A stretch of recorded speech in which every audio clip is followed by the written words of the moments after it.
Bismillah, Assalamualaikum warahmatullahi wabarakatuh.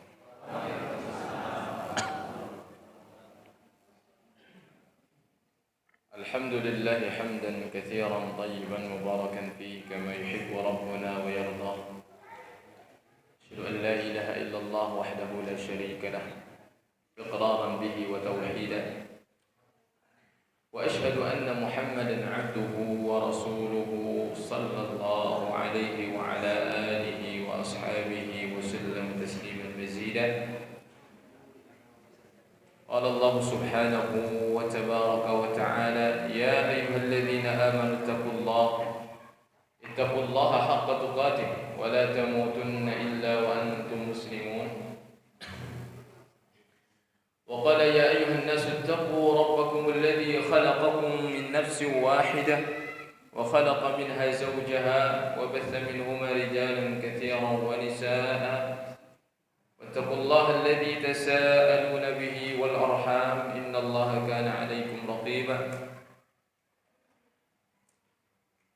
وقال يا أيها الذين آمنوا اتقوا الله وقولوا قولا سديدا يصلح لكم أعمالكم ويغفر لكم ذنوبكم ومن يطع الله ورسوله فقد فاز فوزا عظيما. أما بعد, alhamdulillah kita panjatkan puji dan kita senantiasa memuji Allah Subhanahu wa taala atas segala nikmat limpahan karunia yang Allah berikan kepada kita semuanya hari ini,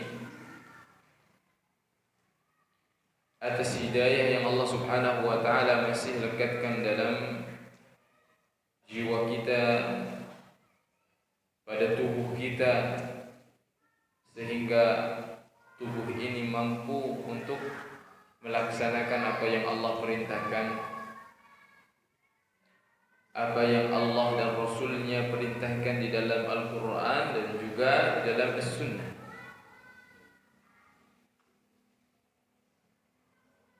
Dan hari ini Allah Subhanahu wa ta'ala, sebagaimana yang kita dengar dan kita lihat oleh sebagian kita atau di belahan, di salah satu belahan bumi Allah Subhanahu wa ta'ala, Allah tampakkan yang menjadi bukti keagungan Allah Subhanahu wa ta'ala, agar kita takut kepada Allah Subhanahu wa ta'ala, agar kita kembali kepada Allah Subhanahu wa ta'ala.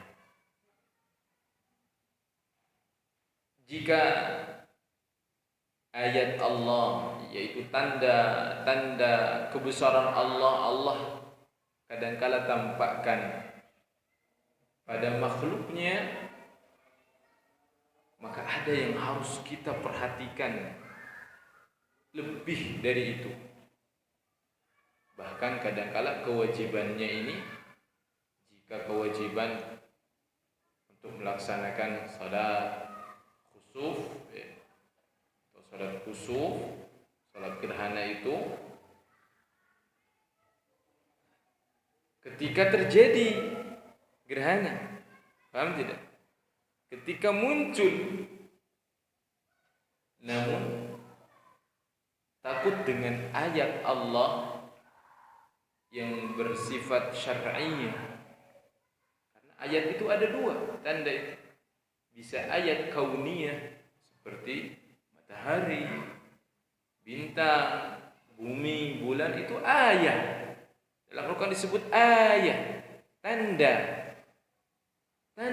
kebesaran Allah. Kita diperintahkan untuk takut, namun tidak setiap saat, betul tidak? Namun di sana ada yang setiap saat harus kita perhatikan, yaitu ayat syar'iyah. Apa itu? Al-Quran. Bukankah Al-Quran adalah mukjizat? Bukankah Al-Quran adalah tanda kebesaran Allah Subhanahu wa ta'ala? Ini ayat. Al-Quran adalah ayat. Maka mempelajari Al-Quran Memahami Al-Quran itu bersifat terus-menerus, setiap saat, setiap waktu. Ini yang harus kita perhatikan, ya. Mempelajari ayat-ayat Allah Subhanahu wa taala, dan mempelajari ayat Allah Subhanahu wa taala dengan berkesinambungan itu akan melahirkan khasyah yang sebenarnya, ya. Rasa takut yang sebenarnya. Kadangkala ada orang yang ketika melihat fenomena, padahal itu adalah kebesaran Allah, menunjukkan keagungan Allah, namun dia tidak ada sama sekali dalam hatinya rasa takut. Malah dia riang, gembira, selfie, berfoto-foto, ria. Padahal Allah sedang menampakkan kebesarannya. Allah berfirman, ya, tidaklah kami mengirim ayat-ayat kami illa takhwifa, kecuali untuk menakut-nakuti manusia agar kita takut, bukan agar kita riang, gembira seperti itu. Termasuk Allah menurunkan Al-Quran agar manusia bisa mengenal siapa Allah. Ketika sudah mengenal siapa Allah, maka ada rasa takut kepadanya. Ketika sudah mengenal Allah Subhanahu wa taala, maka dia melihat di sebalik musibah, di sebalik apa yang Allah Subhanahu wa taala perlihatkan, ada nikmat di sana yang masih kita rasakan. Maka pada kesempatan malam hari ini, ya, sebetulnya memang dari kemarin saya akan bahas tentang nikmat, ya.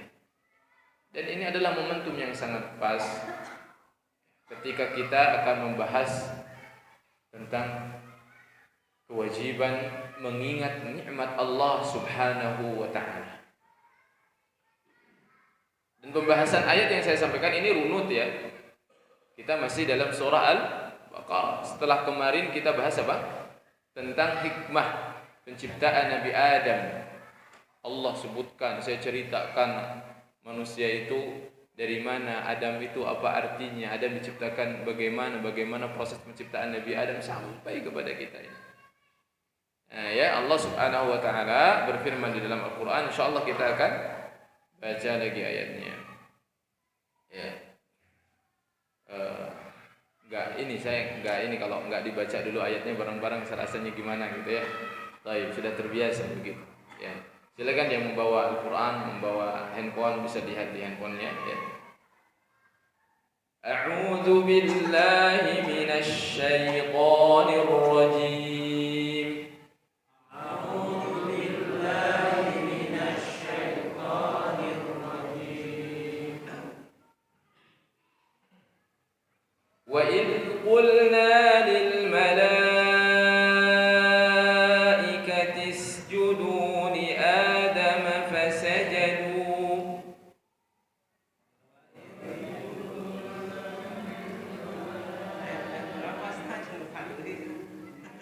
Ayat berapa? Ayat 34. Wa idh qulna lil malaikati isjudu li Adam. Ya, ini enggak ada penomorannya. Ayat berapa? 34. Baik, ya. Saya lupa menginformasikan. Ya, baik. Kita baca lagi. Wa idh qulna lil malaikati isjudu li Adam fasajadu.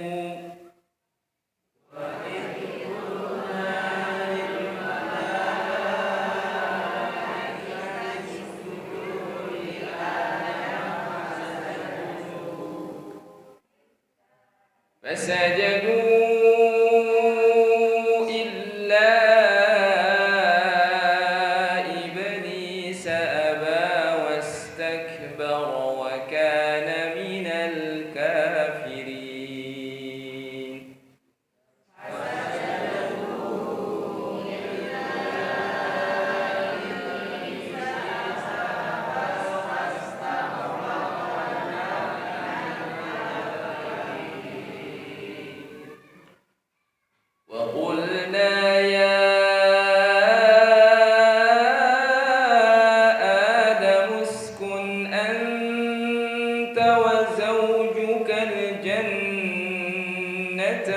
وكلا منها رغدا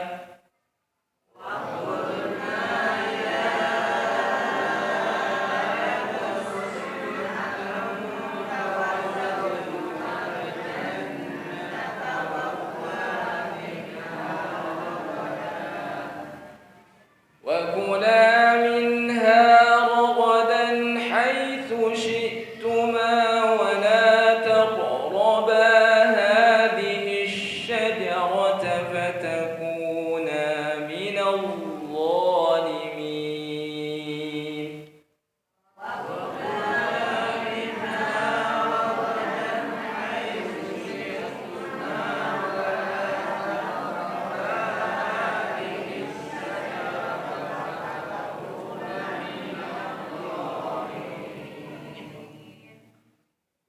فأزلهما الشيطان عنها فأخرجهما مما كانا فيه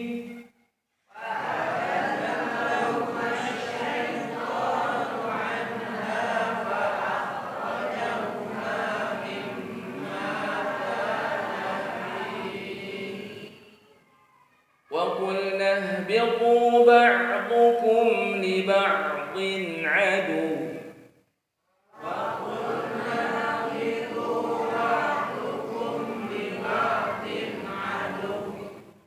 ولكم في الأرض مستقر ومتاع إلى حين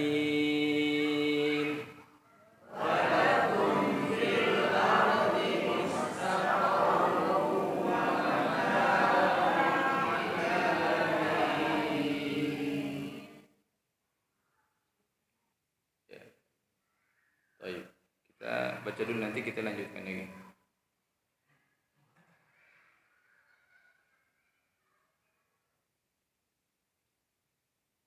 Baik. Allah Subhanahu wa taala dalam ayat tersebut ya menceritakan bahwasanya Allah pernah memerintahkan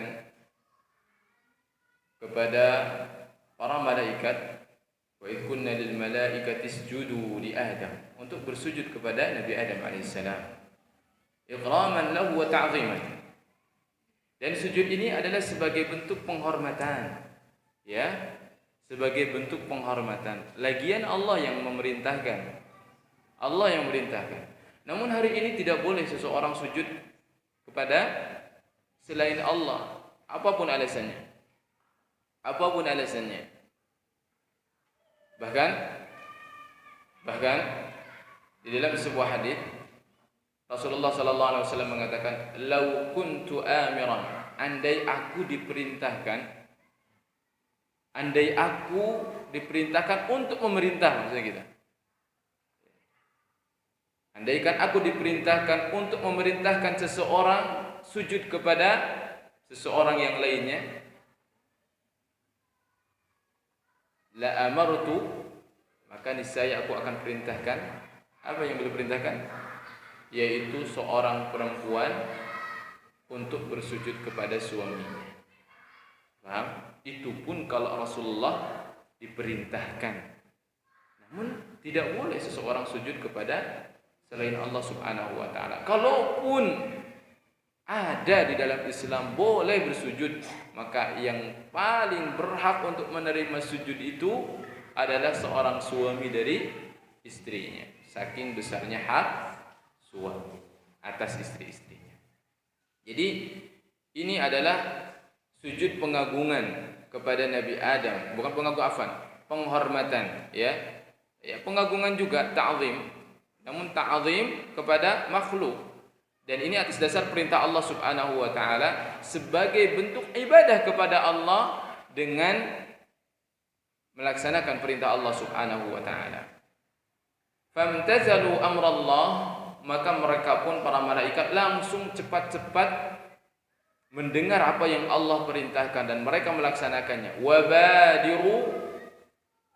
Wabadaru kulluhum bisujud, bersegera illa iblis, kecuali iblis. Siapa iblis?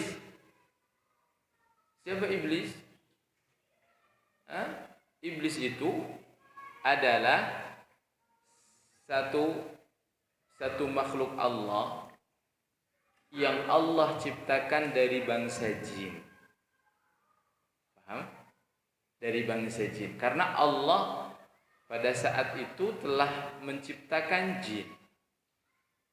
Di antara jin tersebut adalah iblis.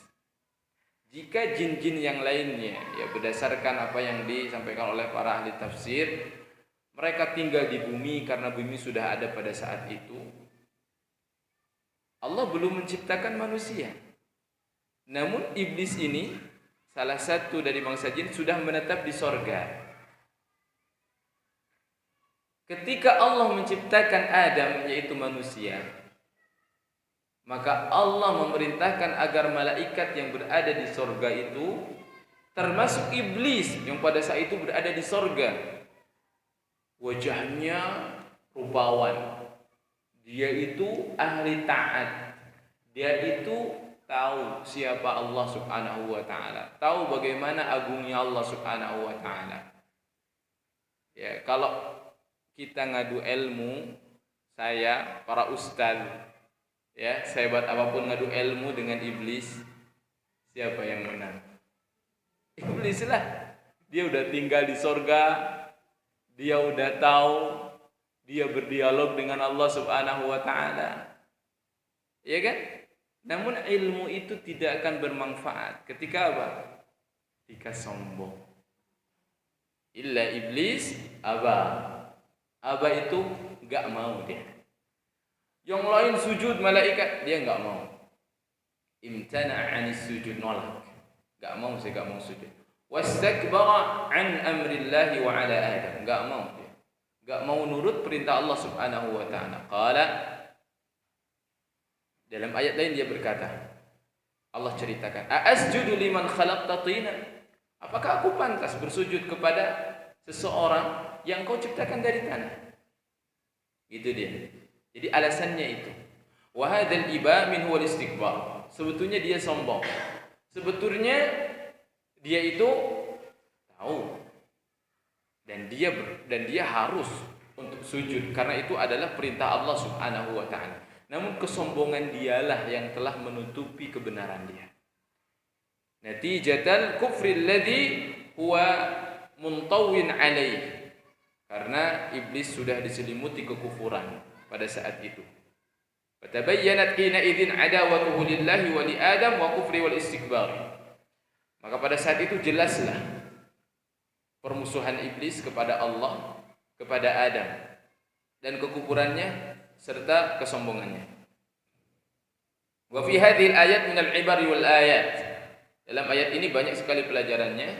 Yang pertama, katakan di sini isbatul kalam lillahi ta'ala, bahwasanya Allah itu berbicara.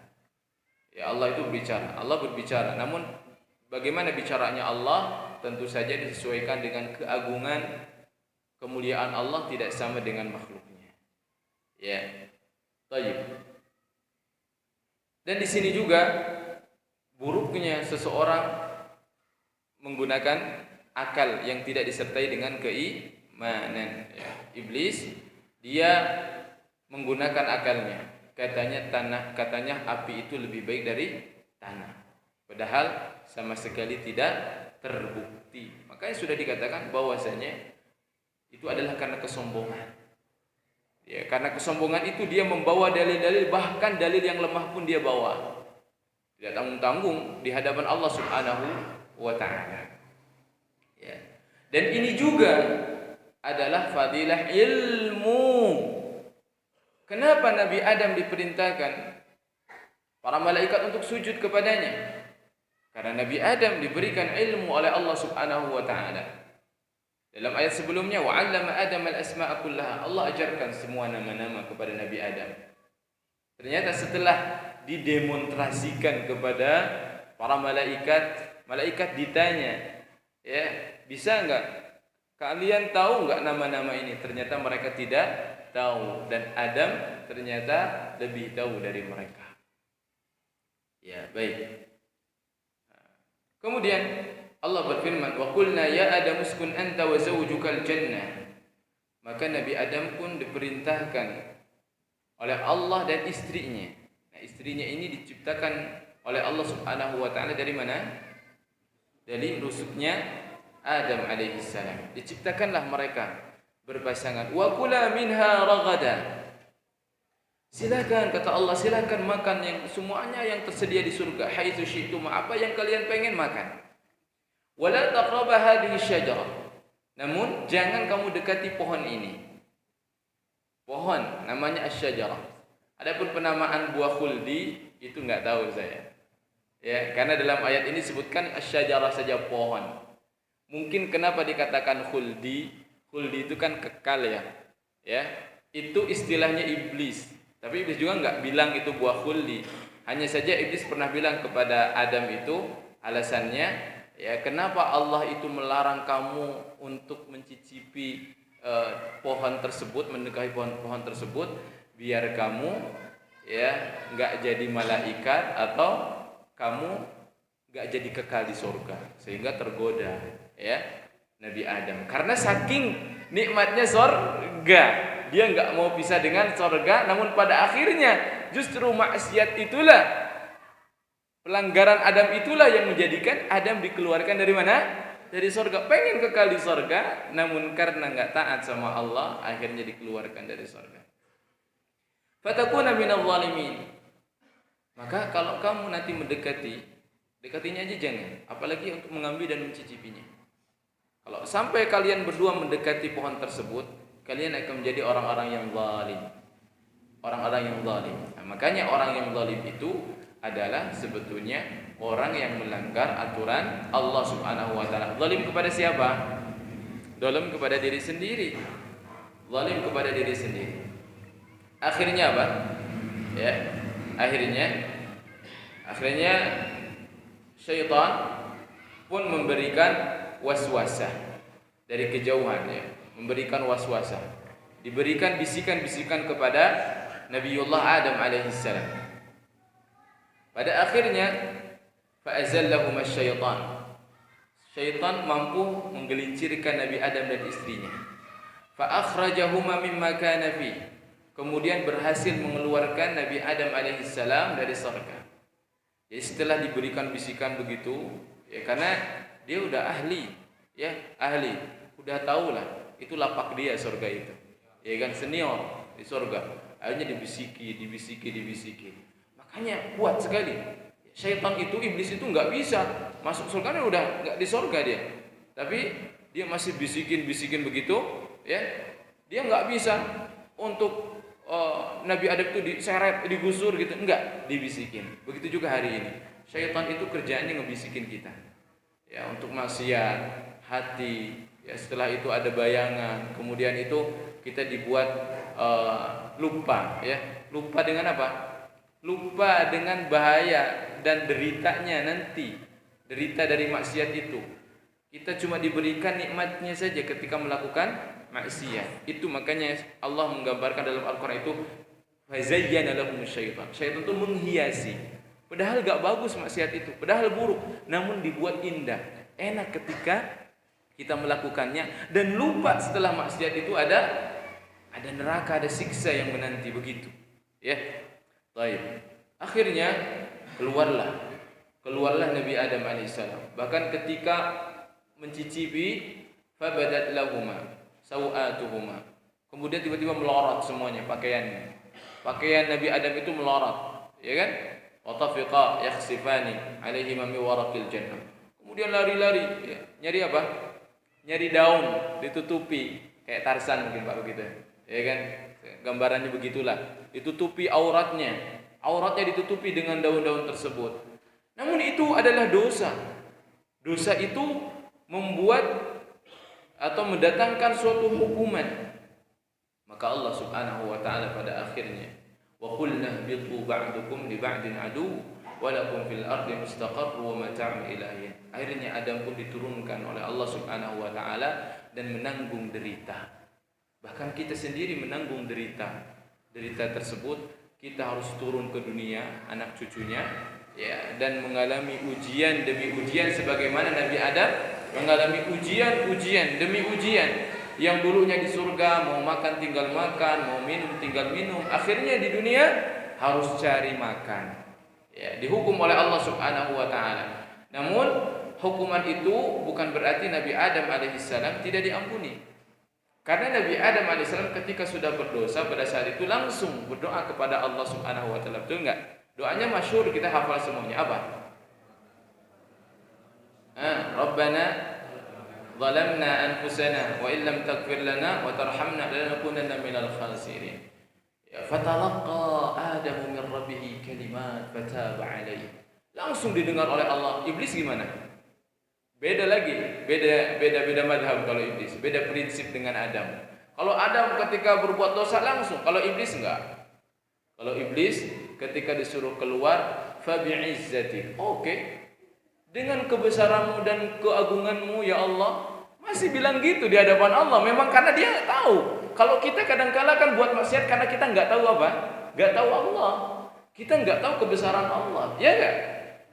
Ketika kita buat maksiat, kita enggak tahu kebesaran Allah kan? Lupa dalam benak kita. Tapi kalau iblis, karena sombong yang menutupinya. Sombong, bukan dia enggak tahu.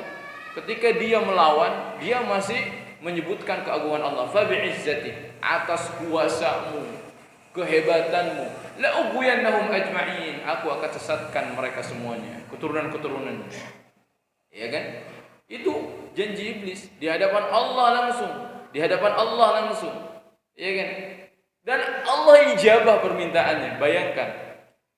Ya enggak ada karakter dunia ini sejahat, seburuk iblis. Namun Allah masih dengar permintaannya. Benar enggak? Ya, makanya kita keturunan Adam kan, bukan keturunan iblis. Kita keturunan Adam, Pak. Bapak kita ini pernah buat dosa, namun diampuni oleh Allah. Maka kata Ibnu Qayyim, ente siapa? Nabi Adam aja diciptakan oleh Allah, diberikan kemuliaan, masih buat dosa. Ente itu, kalau Adam lautannya, ente buih-buihnya. Pantas ente buat dosa. Nabi Adam langsung minta ampun. Lah kamu jangan langsung minta ampun juga sama Allah Subhanahu wa taala. Kemungkinan besarnya diampuni oleh Allah Subhanahu wa taala. Ya, contoh bapak kita. Kenapa? Ya, sebagaimana kisah ya, atau saya dengar kemarin itu, entah itu Syekh Abdul Razak atau siapa itu ya. Ada anak kecil ketika sedang kajian, anak kecil itu kan biasa suka ngomong. Itu nanya-nanya. Kesannya bilang, Syekh wan anta? Syekh dari mana kamu? Kata saya jawab, ana minal jannah. Saya dari surga. Dia kemudian saya itu memberikan tahu kepada anak itu, ya, alaysa abana minal jannah. Bukankah bapak kita itu dari surga? Iya kan? Kita itu adalah sebetulnya anak-anak surga. Hanya saja iblis gak ridha kalau kita ngikut bapaknya lagi ke rumahnya, ke surganya. Maka ada sebagian besar manusia disesatkan jalannya oleh iblis untuk masuk bareng-bareng sama iblis kemana? Ke neraka. Kalau iblis emang dia sudah ridha. Sampai sekarang dia masih hidup, iblis itu. Sampai sekarang dia masih hidup. Adam sudah wafat, iblis masih hidup sampai sekarang. Dan dia nggak tobat sampai sekarang. Menunggu hari kiamat saja. Nanti dia akan bersama-sama pengikutnya untuk masuk ke dalam neraka, waliyadzubillah. Ya. Walakum fil ardi mustaqarrun wa mata'un ila hin. Ya, ayat berikutnya apa? Fatalaqqa Adam ya. Nah. Betul? Baik. Ya, kita baca lagi. Fatalaqqa Adamu min rabbih kalimatin fataba alaihi.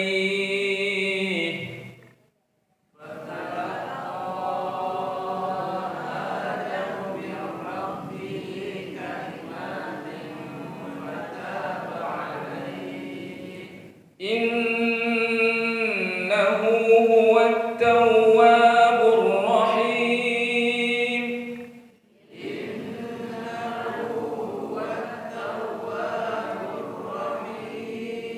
Baik. Kemudian Nabi Adam ini diberikan ilham oleh Allah. Jadi doanya ini diajarkan oleh Allah Subhanahu wa taala. Ayo Adam, kamu doa.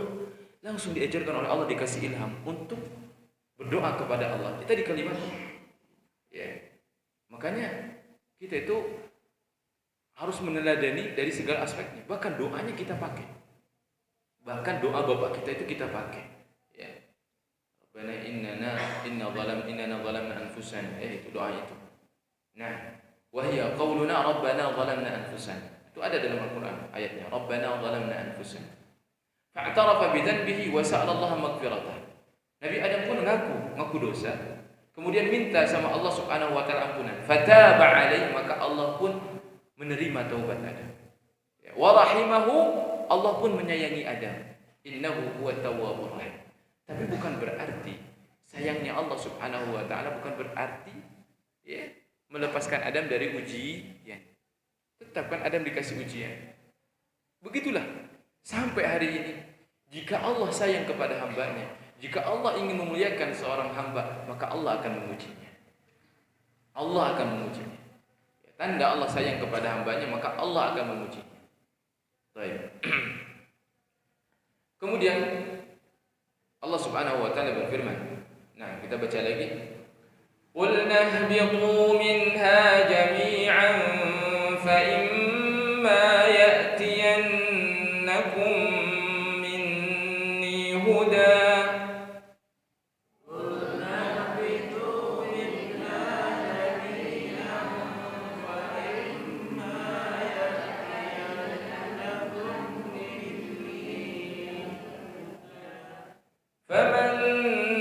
تبع هداي فلا خوف عليهم ولا هم يحزنون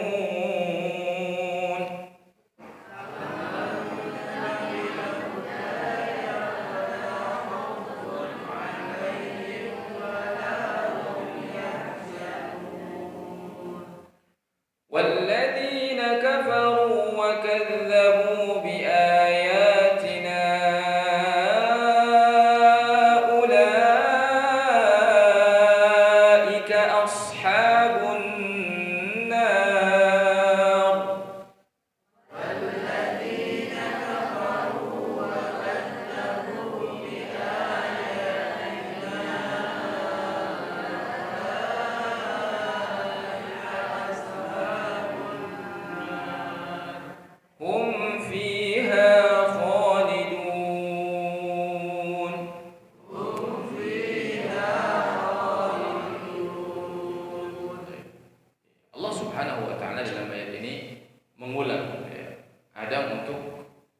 turun ke bumi. Fa imma ya'tiyannakum minni huda. Allah menjanjikan nanti akan ada hidayah, petunjuk. Begitu juga kepada keturunannya, kita semuanya.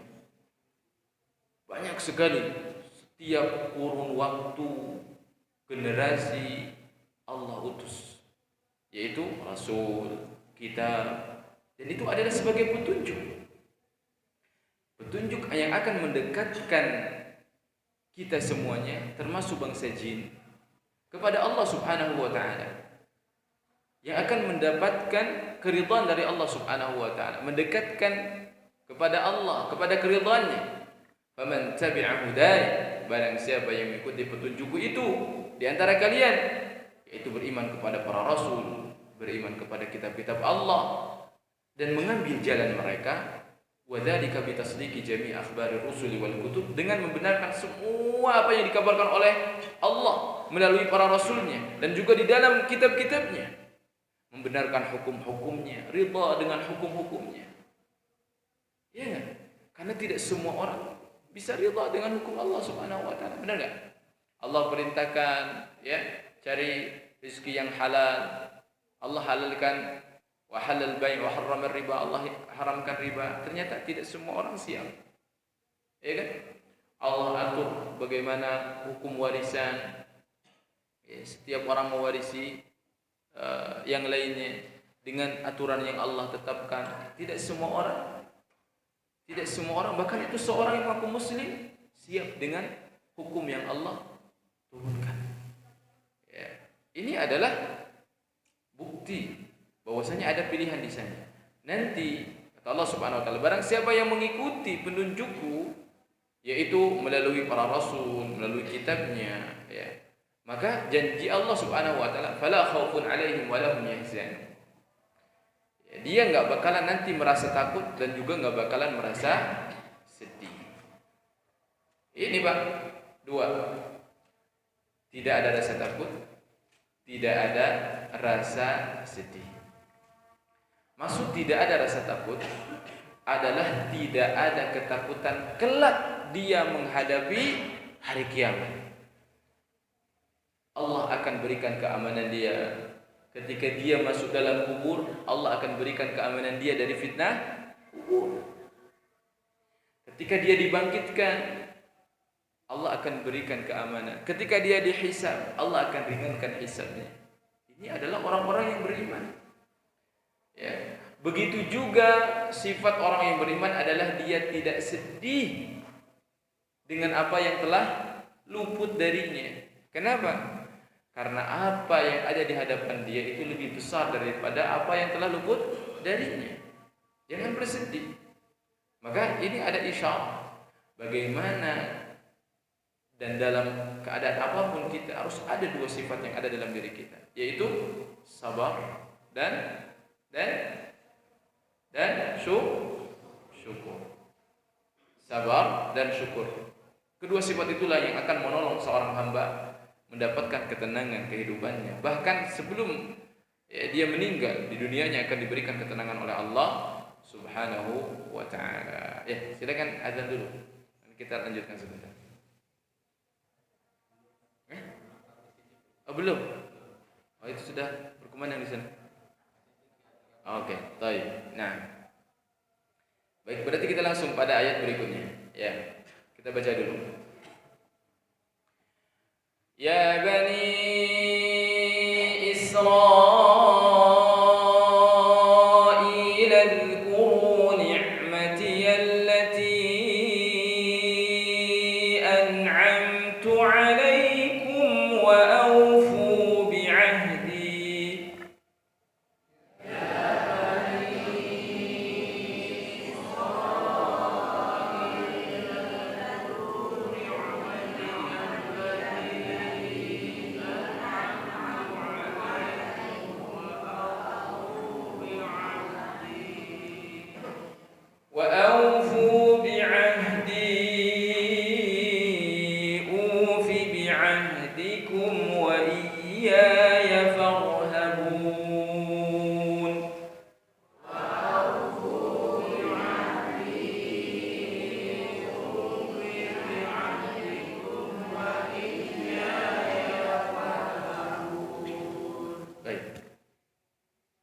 Ya Bani Israel, wahai keturunan Israel.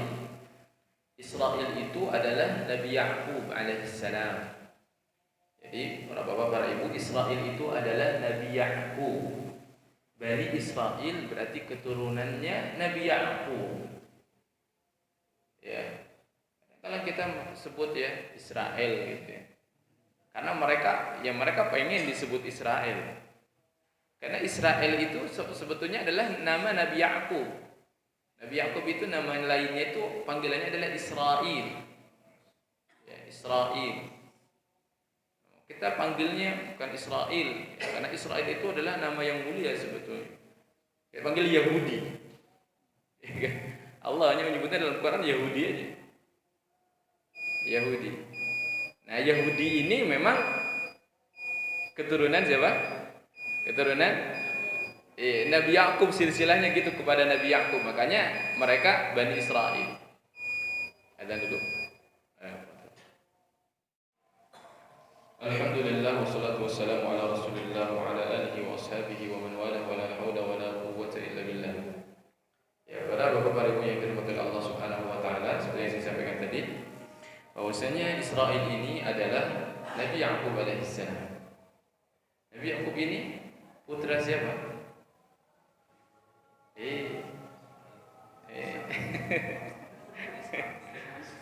Putranya Nabi Ishaq. Ya kan? Nabi Ishaq putranya Nabi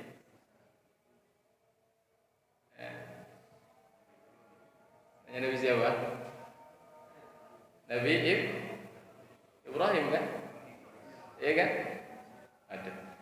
Ibrahim ini kan punya istri kan.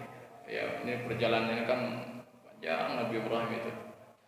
Dari Irak, ya dari kota Babil, ya kan?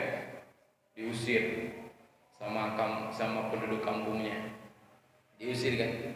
Karena menyuruh pada saat itu kaumnya itu penyembah berhala, termasuk ayahandanya. Diseru. Wah, malah di mana? Malah dibakar, ya kan? Hijrah ke kota haram, ya, perbatasan antara antara Irak dengan Syam, kalau nggak salah, ya. Sana. Kemudian di haram pun juga mendapat kaumnya menyembah bintang, ya kan? Kemudian hijrah lagi, gitu. Bahkan sempat melewati Mesir, gitu kan? Bahkan bertemu dengan raja Namrud, ya kan? Itu cerita Nabi Ibrahim, ya kan? Bahkan sempat ke Mekah juga, kemudian menetap di Syam, di Palestina, ya kan? Nah, Sarah ini kan tidak punya anak. Akhirnya Nabi Ibrahim itu disetujui untuk menikah dengan pelayannya, yaitu Siti Hajar lah, kita menyebutnya Siti Hajar, ya kan? Nah, dari Siti Hajar ini lahirlah putranya, yaitu Ismail, ya kan? Setelah Ismail lahir, kemudian diberikan kabar lagi akan datang putranya siapa? Ishak. Itu dari siapa? Dari Siti Sarah, gitu kan? Setelah itu Nabi Ishak ini melahirkan siapa? Nabi Ya'qub alaihissalam. Namun yang lebih banyak dibahas oleh Allah dalam Al-Quran itu adalah Nabi Ya'qubnya, maksudnya bukan Nabi Ishak. Karena Nabi Ishak juga seorang nabi dan ayahanda dari Nabi Ya'qub. Nabi Ya'qub ini melahirkan anak kan, yaitu Nabi Yusuf. Dari siapa? Dari Rahil, ya, istrinya, kan ada 4. Dari Rahil, dan juga Bunyamin juga dari Rahil. Nah, dari anak-anaknya ini, ya, anak-anaknya termasuk dari Bilha, ya, termasuk dari Bilha, dari Leya, gitu kan? Itu lahirlah anak-anaknya itu, yang pada akhirnya itu menjadi keturunan Israel, Bani Israel, anak cucu cicitnya siapa? Nabi Ya'qub alaihissalam.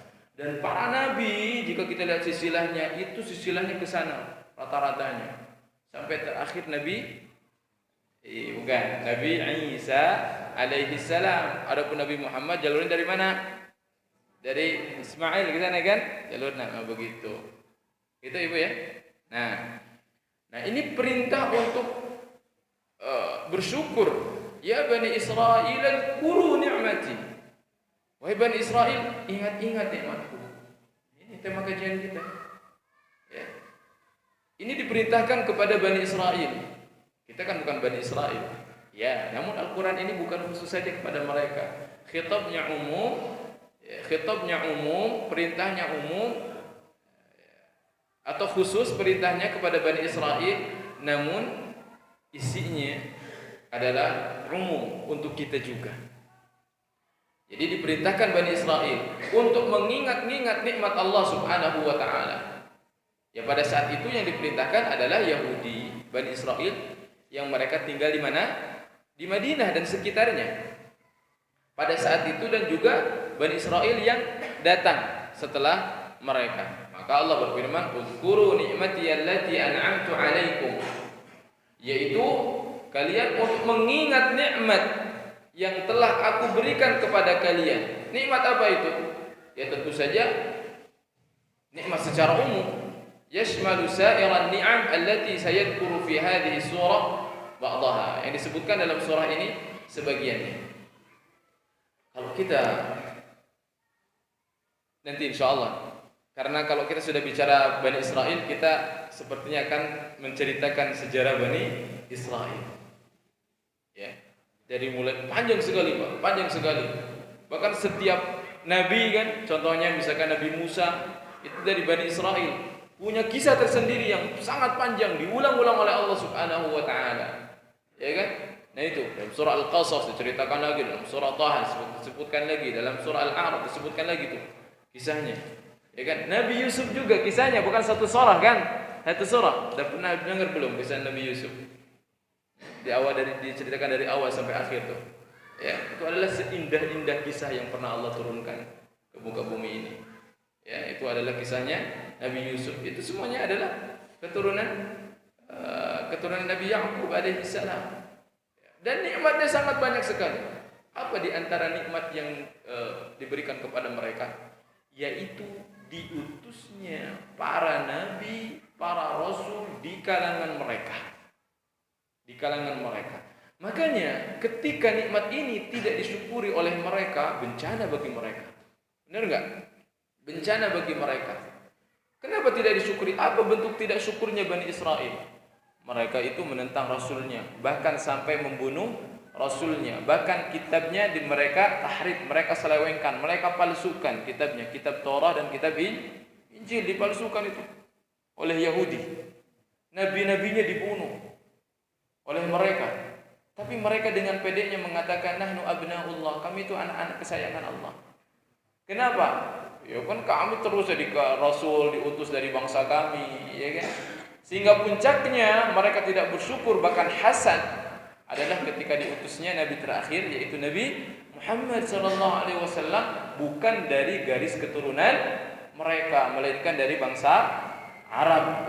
Akhirnya memuncak hasad mereka. Sampailah mereka hari ini menjadi umat yang terkutuk, terlaknat ya oleh Allah Subhanahu wa taala. Bahkan dikutuknya mereka ada yang sampai dikutuk jasadnya. Kunu qiradatan khasiin, dijadikan kera, bahkan dijadikan khanazir, yaitu babi-babi oleh Allah Subhanahu wa taala. Mereka musnah mati semuanya. Nah itu ya. Jadi nikmat ini harus disyukuri. Ketika tidak disyukuri, maka nikmat ini menjadi bencana. Menjadi bencana. Pernah ada raja yang dikatakan legendaris, menguasai dunia, 4 raja. Siapa itu? 2 dari muslim, 2 dari kafir. Ya. 2 dari muslim, Raja Sulaiman dan Zulkarnain. Yang kedua ada Namrud. Satu lagi Bukhtan Nasr, bukan Fir'aun. Ini yang menguasai dunia. Dunia itu dikuasai oleh dia. Kayak Namrud tuh. Namrud pernah berdebat dengan Nabi Ibrahim alaihissalam. Hidupnya 400 tahun, enggak tanggung-tanggung. 400 tahun menjadi raja yang sombong. Ya. Itu loh yang debat dengan Nabi Ibrahim bahwasanya dalam Al-Qur'an ada. Bukan itu. Ya. Yang saya lupa ya. Nanti insyaallah kita akan lewat itu ayat tersebut insyaallah di juz kedua kalau tidak salah. Nah, dia mati juga pada akhirnya. Matinya sangat hal remeh. Allah masukkan ya berupa serangga, nyamuk atau lalat lah masuk ke ininya. Selama dia ini enggak beratus-ratus tahun dia enggak hilang itu, enggak keluar itu. Bertelur di sana sampai dia pusing, sampai untuk meredakan sakit harus dipalu kepalanya. Ya kan, Allah hinakan dia karena dia sombong. Lihat Pak, begitu. Firaun juga sama. Sombong dia, Allah hinakan dia. Tapi Nabi Sulaiman raja, namun dia bersyukur pada Allah Subhanahu wa taala. Kan sering kita tahu bagaimana ungkapan Nabi Sulaiman, "Hadza min fadli Rabbi." Ini adalah berkat keutamaan Allah yang diberikan kepadaku. Liyabluwani, untuk mengujiku. Ashkuru am akfur, apakah aku bersyukur atau aku kufur. Jadi ya antara syukur dan antara sabar hidup ini. Ketika diberikan ujian bersabar, ketika diberikan nikmat bersyukur. Ketika tidak ada rasa syukur dalam diri kita, maka itu adalah tanda kebinasaan. Ya. Dan syukur ini dikatakan oleh para ulama, wal murad bi dzikriha bil qalbi i'tirafan. Syukur itu, Bapak Ibu semuanya, yang dinamakan dengan syukur itu bukan sekedar ucapan alhamdulillah. Yang pertama-tama dan paling utama adalah sadarnya hati kita. Ya, bidzikriha bil qalbi i'tirafan, ngaku kalau nikmat yang kita rasakan ini dari Allah. Maka Al-Qur'an banyak mengatakan ya'rifuna ni'matallahi tsumma yunkirunaha. Ya, mereka mengetahui nikmat Allah kemudian mereka mengingkarinya. Para ulama ahli tafsir banyak menafsirkan ayat ini, yaitu orang yang mengatakan ini adalah hasil kerja kerasku, ini adalah harta yang diturunkan oleh nenek moyangku, itu adalah sebagai bentuk inkar kufur terhadap terhadap nikmat. Hati-hati, ada satu yang paling penting, ketika kita ditanya ini dari mana, dapat ini dari mana, yang paling selamat kita mengatakan dari Allah. Bahkan kita ajari anak kita seperti itu. Dari siapa? Dari Allah. Kita boleh mengatakan ini dari mana? Oh, dari tetangga sebelah, dengan syarat hati kita yang sadar bahwasanya nikmat itu sebetulnya dari siapa? Dari Allah. Tapi yang lebih selamat, kadang-kadang kita lupa, Pak, benar enggak? Ya kan? Itu harus diucapkan oleh kita dari Allah Subhanahu wa taala. Itu juga kita ajari anak-anak kita. Yang kedua, syukur itu adalah wabil lisani thanaan. Kita memuji Allah dengan lisan kita, maka ucapkan apa? Alhamdulillah. Baik.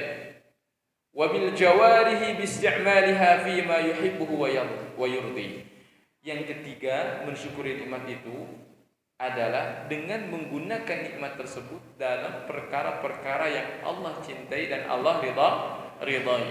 Ketika seseorang membelanjakan hartanya kepada apa yang Allah haramkan, maka dia telah kufur. Ya, kufur ini harus tiga-tiganya ada, enggak salah satunya. Itu bukan syukur namanya. Harus tiga-tiganya. Yang pertama, mengakui dengan hati. Yang kedua, ucapkan dengan lisan. Yang ketiga, menggunakan nikmat tersebut berusaha di dalam hal-hal yang Allah cintai dan Allah ridai. Kalau kata Ibnul Qayyim, dia mengatakan barang siapa yang melakukan ketika perkara tersebut faqad syakaraha haqqa syukri ma'a taqsirihi fi syukri. Maka dia telah benar-benar berusaha untuk mensyukuri nikmatnya, meskipun bagaimanapun dia mensyukuri dengan ketiga-tiganya pasti tidak akan pernah maksimal dalam mensyukuri nikmat. Iya, memang betul. Kenapa? Karena nikmat itu tidak pernah terhitung. Wa in ta'uddu nikmatallahi la tuhsuha. Sesuatu yang tidak pernah kita hitung, tidak pernah kita ingat, mana bisa kita mensyukurinya. Makanya kita senantiasa menjadi hamba yang selalu enggak maksimal dalam bersyukur ini. Ya, baik. Itu sebetulnya intinya. Dan adapun cerita berikutnya, kisah berikutnya Bani Israel, apa saja nikmat yang diberikan Allah kepada mereka, itu nanti ayat-ayat berikutnya akan menjelaskannya insyaallah. Ya. Wassallallahu ala nabiyyina Muhammad wa ala alihi wa sahbihi ajma'in. Kita tutup dengan doa kafaratul majlis. Subhanakallahumma rabbana wa bihamdika asyhadu an la ilaha illa anta astaghfiruka wa atubu ilaik. Assalamualaikum